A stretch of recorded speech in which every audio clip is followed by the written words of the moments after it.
घर वरपर सर्प घुम्नुको अर्थ के हो, यही होइन त उहाँको प्रश्न? हजुर प्रभुजी। ओके, त वास्तवमा घर वरपर सर्प घुम्नुको खासै त्यस्तो नराम्रो सङ्केत त हुँदैन। तर पनि घर वरपर यदि एउटै सर्प बार बार घुमिरहन्छ भनेदेखि त्यसको अर्थ बुझ्नु चाहिँ आवश्यक छ। किन त्यो सर्प घरको रक्षान वरपर, करेसाबारीमा, आँगनमा अनि बारीहरूमा घुमिरहन्छ त त्यसको अर्थ बुझ्नु आवश्यक छ।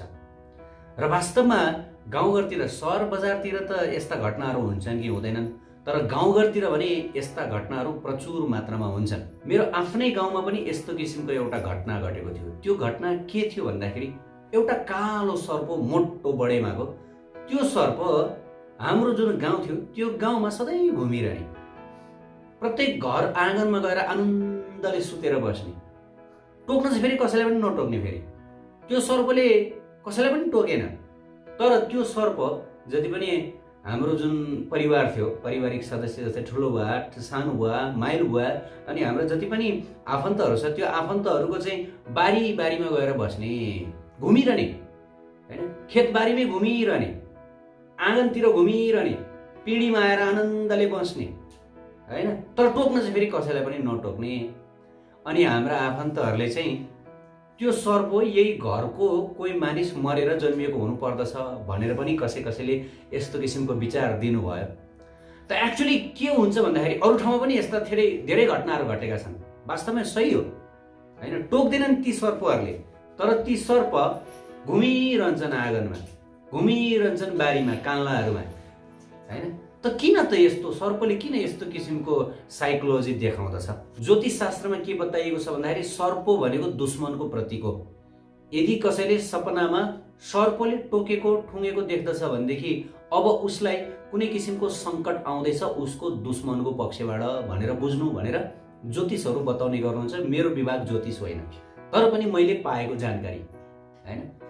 र यदि कसैले सपनामा सर्पलाई समात्यो अथवा सर्पलाई वध गर्यो भनेदेखि उसले अब आफ्नो दुश्मनमाथि विजय प्राप्त गर्यो भन्ने यो सङ्केतको रूपमा लिने गर्दछन् ज्योतिषहरूले। त्यो आफ्नो ठाउँमा छ। तर सर्प वास्तवमा ईर्ष्यालु प्राणी हो, एकदमै ईर्ष्यालु प्राणीका रूपमा मानिन्छ। तर दुर्भाग्यको कुरो, सर्पभन्दा पनि मनुष्य ईर्ष्यालु मानिन्छ। किन? प्रभुपादजी बताउनुहुन्छ सर्पलाई त कुनै विशेष किसिमको औषधि अथवा मन्त्रद्वारा नियन्त्रणमा राख्न सकिन्छ, होइन। जो सर्प खेलाउनेहरू हुन्छन् नि बाजा बजाएर, त उनीहरूले विशेष किसिमको ध्वनि, साउन्ड भाइब्रेसनबाट सर्पलाई नियन्त्रणमा राख्न सक्दछन्। तर ईर्ष्यालु मनुष्यलाई नियन्त्रणमा राख्ने आजसम्म कुनै पनि औषधि बनेको छैन र कुनै पनि मन्त्र नै छैन। कुनै मन्त्रले काम गर्दैन ईर्ष्यालु व्यक्तिलाई नियन्त्रणमा राख्ने, होइन। र त्यसकारणले गर्दा ईर्ष्यालु व्यक्ति सर्पभन्दा पनि 10 खण्ड खतरनाक हुन्छ। त्यही भएर ईर्ष्यालु व्यक्तिबाट टाढा बस्नु भनिएको छ। सर्पबाट त हामी टाढा बस्छौँ, निश्चित रूपले हामी सर्प भन्ने बित्तिकै डराउँछौँ। जो व्यक्ति पनि सर्प भन्ने बित्तिकै डराउँदछ। विशेष गरी जो व्यक्तिहरू तमोगुणी छन्, ती तमोगुणी व्यक्तिहरू सर्पसँग नडराउन सक्छन्। रजोगुणी व्यक्तिहरू सर्पको चटकी हेर्न चाहन्छन् र सत्वगुणी व्यक्तिहरू सर्पको नाम सुन्ने बित्तिकै भाग्दछन्। यो विभिन्न गुणहरूको कारणले गर्दाखेरि मानिसहरूले आफ्नो स्वभाव देखाउने गर्दछन्। त के हुन्छ भन्दाखेरि यदि कुनै सर्प तपाईँ हाम्रो गाउँघरमा, विशेष गरी तपाईँ हाम्रो बारीमा, तपाईँ हाम्रो चाहिँ खेतमा, तपाईँहरूको घर वरपर, पिँढी आँगनमा घुमेर बस्दछ र कसैलाई टोक्दैन भनेदेखि यो सत्य हो कि त्यो सर्प त्यही परिवारको कोही सदस्य थियो। जुजु बुबा अथवा हजुर बुबा, हजुरआमा अथवा कति पुस्ता अगाडिको जीव हुनुपर्दछ अथवा मनुष्य हुनुपर्दछ त्यही घरको सदस्य। र ऊ आफ्नो घर, विशेष गरी जग्गामा अत्याधिक आसक्त भएको कारणले गर्दाखेरि, हेर्नु सर्पको योनि किन प्राप्त हुन्छ? सर्पको योनि आफ्नो घर, जग्गा, जमिनमा ज्यादा आसक्त भयो, होइन। प्रगाढ आसक्तिको कारणले गर्दाखेरि सर्पको योनि प्राप्त गरिन्छ, मुसाको योनि प्राप्त गरिन्छ, गण्यौलाको योनि पनि प्राप्त भनेको माटो भक्ति। हामीले भक्ति गर्नुपर्ने त राधाकृष्णको हो, राधाकृष्णको भक्ति गरेर दिव्य धाममा जानुपर्ने हो। तर संसारमा मायाको प्रभावमा परेर हामी जीवात्माहरूले माटोको भक्ति गरिरहेका छौँ। माटोको भक्ति गर्ने होइन नि त, होइन। त यो आसक्ति भनेकै भक्ति हो। जब व्यक्ति ज्यादाभन्दा ज्यादा आफ्नो जग्गा, जमिन, विशेष गरी यो आजकल प्लटिङवालाहरू, मैले सबै भन्दिनँ, प्लटिङवालाहरू यति आसक्त हुन्छन् आफ्नो जग्गा जमिनमा, यति आसक्त हुन्छन् हैन कि यताको माटो यता जुन जमिनको माटो उतापट्टि अर्को जग्गामा गयो भनेदेखि अब खुकुरी झिकाझिक गर्दछन्। मैले कति ठाउँमा देखेको छु हैन। जग्गा भनिसकेपछि आफ्नो जमिन अबै मार्न मर्न तयार हुने भनेको त्यति आसक्त मानिसहरू मरे भनेदेखि उनीहरू सर्प भएर जन्मन्छन्, मुसा भएर जन्मन्छन् हैन। र त्यसपछि आफ्नो जग्गा जमिनमा घुमिरहन्छन् किनकि उनीहरूले चाहे त्यही, उनीहरूले जग्गा जमिनै चाहे हैन। अनि भगवानले पनि त्यो व्यवस्था मिलाइदिनुहुन्छ किनकि गीतामा त कृष्ण भगवानले क्लियर बताउनु भएको छ, जे कुरामा आसक्त हुन्छौ, जे कुरामा तिमी जुन भावना लिएर तिमी जिउँदछौ त्यही प्रगाढ भावना, त्यही चेतनाको आधारमा तिमीले अर्को जन्म प्राप्त गर्दछौ। अनि के हुन्छ, जो व्यक्ति जग्गा जमिनमा पूर्ण रूपले आसक्त छ, दिन रात आफ्नो जग्गा जमिन घरबारको बारेमा चिन्ता लिइरहन्छ भनेदेखि के हुन्छ भनेदेखि ऊ जब मर्दछ उसको आत्मालाई सर्प पिताको वीर्यबाट सर्प माताको योनिमा प्रवेश गराइन्छ र अन्डामा उसको जन्म हुन्छ। र ऊ त्यही घरमा, किन भन्दा हुनसक्छ कुनै सर्पहरू भाग्यमानी होलान् हैन, कुनै सर्पलाई यो जातस्मर हुन सक्छ, जस्तै के अरे भरत महाराजलाई जातस्मर भएको थियो, पूर्वजन्मको याद थियो। र कुनै सर्पलाई त्यो पूर्वजन्मको स्मरण हुन सक्ला कि म यो घरको हजुरबाउ थिएँ, जुजुबाउ थिएँ, अथवा माइलो बाउ थिएँ, अथवा म जेठो बाउ थिएँ, यो थिएँ ऊ थिएँ भनेर उसलाई थाहा हुन्छ। थाहा भएको कारणले गर्दा त्यो घरप्रतिको आसक्ति, पारिवारिक सदस्यहरूप्रतिको आसक्तिको कारणले गर्दा अनि त्यो जग्गा जमिनहरूप्रतिको आसक्तिको कारणले गर्दा ऊ त्यही घरमा सर्प भएर जन्मन्छ। टोक्न चाहिँ फेरि टोक्दैन किनकि ऊ जातस्मर हो, उसलाई थाहा हुन्छ कि यिनीहरू मेरा आफन्तहरू हुन् भनेर। अरे शरीर पो सर्पको भयो तर मन त उसको त्यही घरको हुन्छ नि हैन।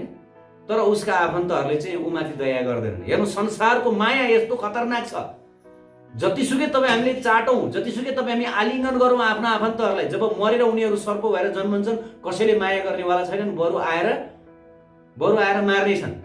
संसारको माया यो चिन्नुपर्छ हैन।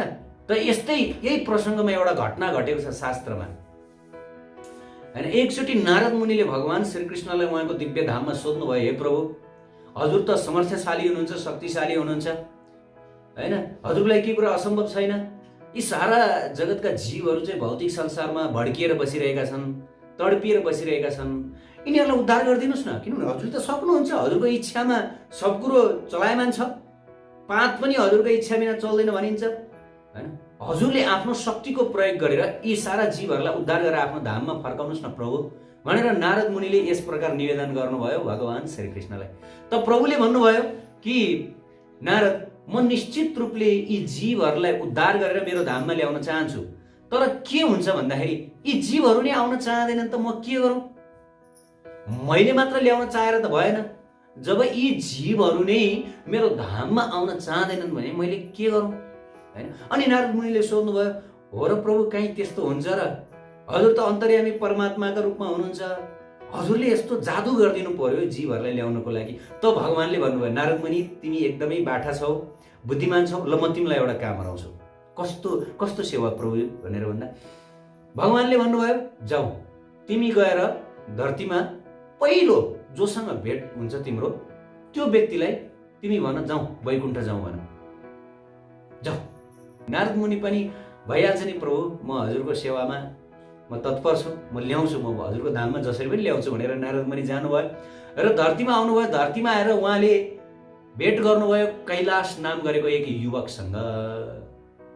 पहिलो भेट उहाँसँग भयो कैलाश नाम गरेको युवकसँग। अनि कैलाशलाई भन्नुभयो, बाबु यो भौतिक जगत एकदमै दुःखमय जगत हो, माया जगत हो, यहाँ कोही पनि आफ्नो छैन, केही पनि आफ्नो छैन, जाउँ भगवानको धाम हरिको धाममा जाउँ, आनन्दै आनन्द छ, परम आनन्द छ, जन्म मरण छैन, जाउँ भनेर प्रचार गर्नुभयो।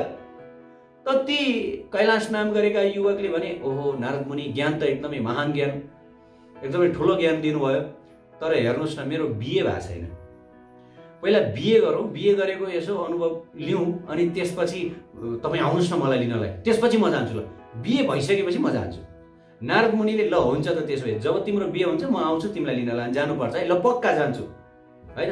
अब उसको बिहे पनि भयो, नारद मुनि आउनुभयो, बाबु तिम्रो त बिहे भयो त, अब जाउँ हिँड, तिमीले भनेका थियौ नि बिहेपछि म आउँछु भनेर। अनि ती कैलाशले भने, नारद मुनि हेर्नुहोस् न कुरो त सत्य हो, भगवानको धाम जानुपर्छ, तर भर्खरै बिहे भयो, पत्नीलाई एक्लै छोडेर सन्तान पनि प्राप्त गरेको छैन, हजुर एउटा काम गरिबक्सियोस् कि जब मेरो सन्तान हुन्छ त्यसपछि म जान्छु ल, त्यसपछि चाहिँ म भगवानको धाम जान्छु, त्यसपछि लिन आउनुहोस् ल, त्यसपछि पक्का ल, अब त्यो चाहिँ मिस खाँदैन, आउनु होला। आज नारद मुनिले भन्नुभयो ल ठिक छ, तिम्रो सन्तान भएपछि म आउँछु, छोरो भएपछि म आउँछु। अनि केही समयपछि नारद मुनि आउनुभयो, कैलाश बाबु तिम्रो त छोरो भइसकेछ, ठुलै छोरो पाएछौ, ल अब जाउँ, हिँड भगवानको धाम जाउँ, भगवान प्रतीक्षा गरेर बसिरहनु भएको छ भनेर भन्दा, हो मुनिवर कुरो त सही हो, तर के गर्नु, छोरो बालक छ, अब यो छोरो ठुलो होस्, ठुलो भएपछि अनि त्यसपछि जब यसलाई अलिकति चाहिँ अब भविष्य दिनु पर्यो, यसलाई पढाउने पाल्ने पोषण गर्ने सबै गरेपछि अनि त्यसपछि खुट्टामा उभाइदिएपछि अनि त्यसपछि म स्योर जान्छु, अनि त्यसपछि लिन आउनु होला। नारद मुनिले भन्नुभयो ल ठिक छ, म तिमीलाई जब तिम्रो आफ्नो छोरालाई खुट्टामा उभाइदिन्छौ त्यसपछि म आउँछु भनेर जानुभयो। र नारद मुनि केही वर्षपछि आउनुभयो, कैलाशले छोरालाई खुट्टामा पनि उभाइदियो र यति मात्र होइन, छोराको बिहा पनि भयो। हेर्नुहोस् है, घरमा बुहारी पनि आइन्। अनि नारद मुनिले भन्नुभयो कैलाश तिम्रो त छोरोको बिहे पनि भयो, खुट्टामा उभि पनि सकेको छ हैन, ल हिँड अब त हिँड, अब तिमीले नाइ भन्न पाउँदैनौ, कुरो यो अब नाइ भन्न पाउँदैनौ भनेपछि त्यसपछि कैलाशले मुनिवर कुरो त सही हो, तर के गर्नु, नातिको अनुहार हेर्न मन लागेको छ, एकचोटि नातिको अनुहार हेर्छु बस, त्यसपछि चाहिँ म अरू केही भन्दिनँ, कान समाते मुनिवर, त्यसपछि म गएँ। हजुरले अब यति कष्ट गरिबक्स्योस्, नातिको अनुहार हेर्न दिनुहोस् मलाई, नातिको अनुहार हेर्छु अनि म जान्छु। मलाई नि थाहा छ यो वास्तवमा यो भौतिक संसार भनेको चाहिँ यो हाम्रो बस्ने ठाउँ होइन, यो माया मोहको जगत हो, भ्रमको जगत हो, म जान्छु। बस एकचोटि नातिको अनुहार हेर्न मन लागिरहेको छ हैन। किन भन्दाखेरि हजुरबुवा हजुरआमालाई नाति भनेपछि यति आसक्त हुन्छन् रे, बरु छोरा छोरीहरूसँग आसक्त हुँदैन, नाति पनाति भनेपछि एकदमै आसक्ति हुन्छ रे। त कैलाशलाई पनि आसक्ति भयो नातिको अनुहार हेर्न। त नारद मुनिले भन्नु के गर्ने, अब अभागी जीव, कलियुगका मायाबद्ध जीव उद्धार गर्न त बडो गाह्रो हुँदो रहेछ हो, भगवानको वचन सम्झिनु भयो हैन। बिस्तार उहाँलाई अनुभव हुँदै गयो। नारद मुनिले ठिकै छ भनेर फर्कनु भयो 2-4 वर्षपछि। अनि फर्किँदाखेरि नाति पनि जन्मिसकेछ, नाति पनि 5-7 वर्षको भइसकेछ। कैलाशलाई यताउता हेर्नुहुन्छ त कैलाशलाई देख्नुहुन्न। अनि त्यसपछि नातिलाई बोलाएर सोध्नुहुन्छ, बाबु यहाँ आऊ, खोइ हजुरबा खोइ भनेर सोध्नुहुन्छ। नातिले भन्छ, ए हजुरबा त 2-3 वर्ष अगाडि नै बित्नु भयो भनेर भन्नुहुन्छ, नातिले भन्छ। अनि त्यसपछि नारद मुनिलाई बडो थक लाग्छ, ओहो ल हेर त कस्तो अभागी, भगवानको दिव्य कहिले मर्नु नपर्ने आनन्दमय दिव्य गोलोकधाम जान पाइरहेको यो मूर्ख कैलाशले आफ्नो जीवन व्यर्थ गुमायो भनेर नारद मुनिले विचार गर्नुभयो। भगवानले भन्नुभएको सही रहेछ कि यो मूर्ख मायाबद्ध जीवहरूलाई, मायामा आएर टाँसिसकेका जीवहरूलाई उद्धार गर्न नसकिने रहेछ। उहाँ अनि त्यसपछि फर्किनै लाग्नुभयो। फर्किनै लाग्दाखेरि चाहिँ उहाँले के देख्नुभयो भन्दाखेरि कैलाशको घरमा एउटा कुकुर देख्नुभयो, भाउ भाउ भाउ भाउ गरेर बसेको कुकुर, बाँधेर राखेको कुकुर। अनि नारद मुनि त अब दिव्य पुरुष हुनुहुन्थ्यो, भगवानले दिव्य शक्ति प्रदान गर्नुभएको थियो। नारद मुनिले चिनिहाल्नुभयो कि यो जुन कुकुर छ यो कुकुर पूर्व जन्ममा कैलाश थियो, चिनिहाल्नुभयो। एहे कैलाश तिमी त कुकुर योनिमा जन्मिएछौ, हेर तिमीलाई बाँधेर राखेछन्, ल जाउँ हिँड अब भगवानको धाम जाउँ, हिँड म तिमीलाई भगवानको धाम लिएर जान्छु भनेर भन्दा त्यो कुकुर योनिमा रहेको कैलाशले के भन्छ थाहा छ, भ्याउ भ्याउ भ्याउ भ्याउ घोक्दै है। नारद मुनि कुरो त सही हो, भगवानको धाम जान त सही हो, भ्याउ भ्याउ भ्याउ, तर के गर्ने, यहाँ हेर्नुहोस् न दिनभरि छोरा बुहारी काममा जान्छन्, अनि काममा गएपछि घर रित्तो हुन्छ, अनि रित्तो घरमा चोर डाँकाहरू आउलान्, लुटेर लैजालान्। त्यसैले त अब मैले कर्तव्य गर्नु पर्यो नि त, घरको रक्षा गर्नु पर्यो नि त। त्यस कारणले गर्दाखेरि अब म अलि बुढो हुन्छु त्यसपछि आउनु होला लिनको लागि, म मेरो कर्तव्य गर्नु पर्यो नि त, घर रक्षा, छोरा नातिको घर रक्षा गरिदिनु पर्यो, चोर डाँकाहरूलाई धपाउनु पर्यो होइन त, कर्तव्य गर्नु ठुलो हो नि त। संसारमा आफ्नो कर्म गर्नुपर्छ नि, त म आफ्नो कर्म गर्छु बुढो भएपछि। त आजकलका मूर्ख भौतिकवादी व्यक्तिहरू पनि त्यही भन्छन्, कर्तव्य गर्नुपर्छ है संसारमा, कर्तव्य कर्म, यो कर्म त्यो कर्म, भगवानको भक्ति गर्नुपर्ने जुन आफ्नो आत्माको मुख्य चाहिँ होइन, त्यो चाहिँ होइन, त्यो चाहिँ बुढो भएपछि। त यिनीहरूले साँच्चै नै यी मूर्ख जीवहरूले धोका पाउँछन्। कसरी धोका पाउँछन् कि लास्टमा गएर यिनीहरू नरक जान्छन् होइन, कर्तव्य गर्दा गर्दै यिनीहरू नरक जान्छन्, भगवानको धाम जान पाउँदैन। त के भयो भन्दाखेरि अनि नारद मुनिले भन्नुभयो ल ठिक छ तिमी बुढो भएपछि म आउँछु ल, तर त्यसपछि चाहिँ तिमीले नाइ भन्न पाउँदैनौ। हुन्छ हुन्छ ल, म बुढो भएपछि मेरो कर्तव्य पनि सिद्धियो, मैले अवकाश पनि प्राप्त गरेको हुन्छु होइन, अनि म त्यसपछि जान्छु। नारद मुनि केही वर्षपछि आउनुभयो, अनि त्यसपछि त्यो कुकुरलाई देख्नुहुन्न। अनि ल यो भौतिक संसारमा यी जीवहरूलाई उद्धार गर्न सकिन्न रहेछ, भगवान्ले भन्नुभएको कुरा एकदम सही रहेछ भनेर उहाँ खेतको बाटो अब भगवान्को धामतर्फ फर्किँदै हुनुहुन्थ्यो। उहाँले आफ्नो अगाडि एउटा कोब्रा साँप देख्नुभयो, कोब्रा साँप। अनि नारद मुनि त अब भगवान्का महान भक्त हुनुहुन्थ्यो, शक्तिशाली। त्यसपछि उहाँले त्यो कोब्रा साँप कैलाश थियो पूर्वजन्ममा भनेर चिन्नुभयो, थाहा पाउनुभयो। अनि भन्नुभयो ए कैलाश तिमी त यो साँप सर्प भएर जन्मेछौ, हेर त हेर अदम योनि प्राप्त गर्यो, ल अब तिमीलाई म भगवान्को धाम जान्छु, अब जान्न नभन, हेर तिमीले साह्रै दुःख पायो, अब हिँड भनेर चाहिँ त्यसपछि नारद मुनिले त्यो कोब्रा साँपलाई भन्नुभयो। अब कोब्रा साँपले के भन्यो थाहा छ? त्यो कोब्राले भन्यो तपाईँले भन्नुभएको कुरा त एकदमै सही हो मुनिवर, तर के गर्ने हेर्नुहोस् त, मेरा छोरा नातिहरूको चाहिँ यो जुन खेत छ, बारी छ, यो खेत बारीमा मुसाहरूले अन्न खाएर अन्न बाली नष्ट गरिदिएर दुःख दिए कि, त यी मुसाहरूलाई मैले मार्नु पर्यो कि परेन? मेरो कर्तव्य गर्नु पर्यो कि परेन? हो, म आफ्नो कर्तव्य गर्न चाहन्छु मुनिवर। जब म आफ्नो कर्तव्य समाप्त गर्दछु, मेरो आफ्नो ड्युटी पुरा गर्दछु परिवारप्रति, त्यसपछि तपाईँ आउनु होला। अब ड्युटी गरेन भने त पाप लाग्छ नि होइन मुनिवर? अब नारद मुनिलाई फिलोसफी दिन थाल्यो, उसले फिलोसफी दिन थाल्यो। अनि नारद मुनिलाई त रिस उठेर आयो। अब हुन त नारद मुनि रिसाउनुहुन्न, तर पनि उसकै कल्याणका लागि नारद मुनि, त मूर्ख, त बदमास, त आफ्नो कर्तव्य आफ्नो कर्म यस्तो घृत योनिमा सर्प भएर कुकुर भएर जन्मिस, सर्प भएर जन्मिस, त अझै पनि आफ्नो कर्तव्यको धाक लगाउँछस्, तँलाई मैले जानेको छु भनेर नारद मुनि सिधा जानुभयो। त्यो नातिलाई बोलाउनु भयो, त्यसैको नाति, त्यही कैलाशकै नातिलाई बोलाउनु भयो। ए बाबु यहाँ बाबु भनेर, के भयो हेर त तिम्रो खेतमा यत्रो यामानको सर्प छ, कोब्रा सर्प, हेर त हेर भनेपछि अनि त्यो नातिले चाहिँ यत्रो ठुलो गजबार उठायो।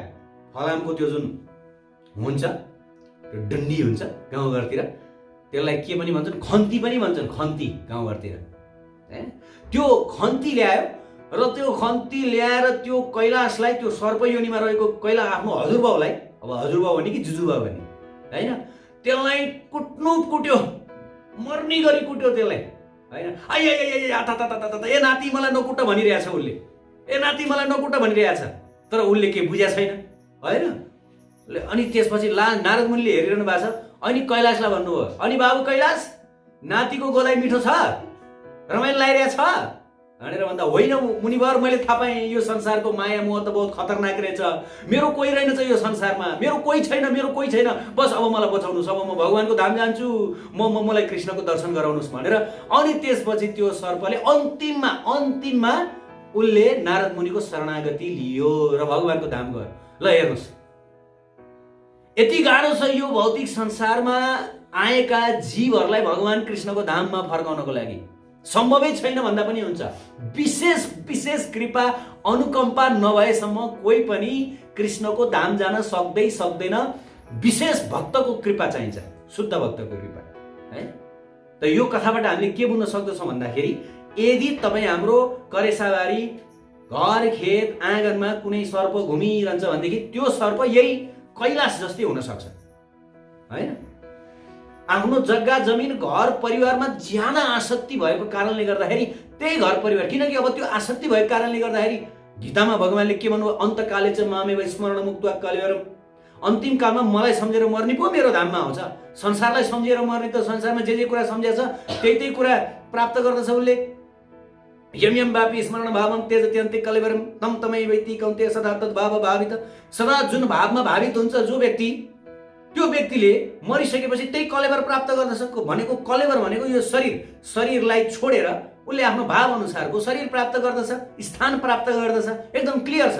राष्ट्रभक्ति गर्नेहरू फेरि राष्ट्रमै जन्मन्छन्, पत्नी भक्ति गर्नेहरू फेरि त्यही पत्नीकै छोरा अथवा छोरी भएर जन्मन्छन्, पति भक्ति गर्नेहरू फेरि त्यही पतिकै कुनै न कुनै एउटा नजिकको केही भएर जन्मन्छन् हैन। पैसामा आसक्त हुनेहरू त्यो ढुसी भएर जन्मन्छन्, त्यो ढुसीको किरा हुन्छ नि पैसा भित्र हुने, त्यो भएर जन्मन्छन् हैन। वा धनी व्यक्ति भएर जन्मन्छन् भनेको उसको जुन कुरामा आसक्ति छ त्यो आसक्ति उसलाई मिलेरै छाड्छ कि यो जन्ममा, अर्को जन्ममा वा कुनै जन्ममा मिलेरै छाड्छ हैन। र त्यसकारणले गर्दा यो भौतिक संसारप्रति चाहे स्त्री, पुत्र, कुटुम्ब, धन, सम्पत्ति, शरीर, यो कुनै कुरामा मनले आसक्ति नराख्नुस्। ठिक छ, तपाईँ हाम्रो शरीर दिनुस्, सबैले शरीर त दिनुपर्छ, शरीर छोडेर त कहाँ जाने? शरीर दिनुस्, तर मन सधैँभरि मन र शरीर छुट्याइदिनुपर्छ। मन तिनीहरूमा लगाउने नै होइन, मन त सधैँ राधा रानीको चरणमा लगाउने हो। केवल युगल सरकारको स्वरूप छ, राधा कृष्णको स्वरूप, त्यो स्वरूपमा र नित्य निकुञ्ज श्री वृन्दावन धाममा मात्रै मन लगाउने। अन्त कहीँ कतै अन्त गयो कि फर्काएर ल्याइहाल्ने, नत्र भने कैलाशको जस्तै हालत हुन्छ। जतिसुकै मोह माया ममता यो संसारप्रति राखौं, हामीलाई शान्ति मिल्नेवाला छैन। आसक्ति रहित बन्नु पर्दछ संसारमा मनले।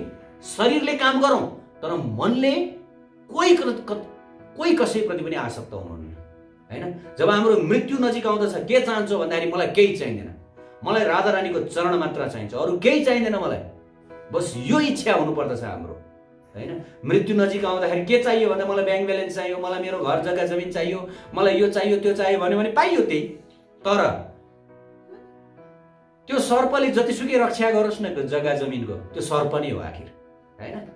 त्यही भएर हामी सर्प बन्ने अथवा हामी भगवानको सानिध्य प्राप्त गर्ने, त्यो तपाईँ हामीमा छ।